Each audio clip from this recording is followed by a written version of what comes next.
Morning guys, it's Brad from Scepter's Poodles. You won't believe what's just got in the mail. Ooh, something exciting for my babies.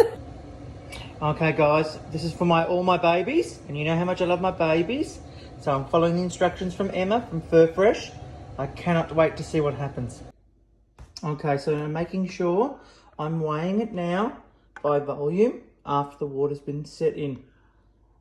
Look at that. Okay, I'm doing exactly what I'm doing by the bag. Okay guys, what do you think? Fit for a king/queen. So the verdict is in for Fur Fresh. Woo! Don't even have to wash. Thanks, Emma.